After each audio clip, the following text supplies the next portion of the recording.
আপনি দেখেন যারা মারা গেছে এরা যদি বাইরের দেশে না যাইতো এমন ছিল না যে এরা না খেয়ে মরে যেত বাংলাদেশে থাকলে। আসলে আমার মতে আমি যেটা মনে করি পার্সোনালি, ওইটা প্রতিহিংসা ছাড়া আর কিছু না। মনে করেন আমার একটা ফ্রেন্ড বা আমার আত্মীয় স্বজন গেছে কেউ একটা ভালো একটা কান্ট্রিতে। আমার বাঙালি বলতে তো ইউরোপ মানে বুঝি ইতালি, ফ্রান্স, ওইগুলা জার্মান টাইমান ওইগুলো আর কি। তো আমার ফ্রেন্ডস বা আমার নিকটাত্মীয় কেউ গেছে, মানে আমাকে ওইখানে যেতে হবে।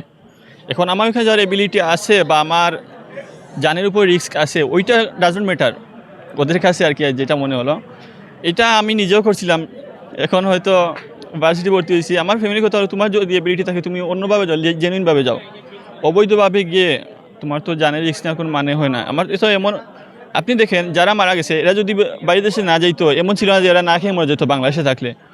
হ্যাঁ, যে ইতালি বা ফ্রান্স গেলে যে আমার কর্মসংস্থান ভালো হবে, আমার জীবন পরিবর্তন হয়ে যাবে এমন কিছু না।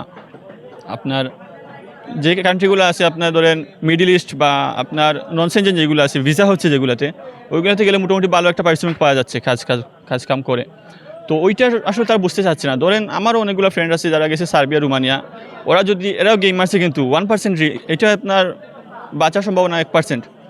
তাও গেছে কেন, আমাকে ওইখানেই যেতে হবে, ওই ইউরোপেই আমাকে যেতে হবে, ওই ইতালিতে বা ফ্রান্সে আমাকে যেতে হবে। কিন্তু ওইখানে কিন্তু ভালো একটা স্যালারি তারা পাইতো দিন শেষে বা মাস শেষে। যারা পড়ালেখার মধ্যে ছিল না বা পড়ালেখা করছিল না, তো ওরা আপনার আইএলটিএস বা কোনো জেনুইন কোনো পথ নাই ভালো সেনজেন কান্ট্রি ঢোকার মতো। তো এরা আর কি বেশি জানের রিস্ক নিয়ে নেয় বা লাইফের রিস্ক নিয়ে আপনার ওইদিকে গেম মারতে ট্রাই করে। আমার যেটা পরামর্শ থাকবে, সরকার থেকে এই লিবিয়া কান্ট্রিটা টোটালি অফ করে দেওয়া হোক, এই দেশে যাতে ভিসাই না হয়।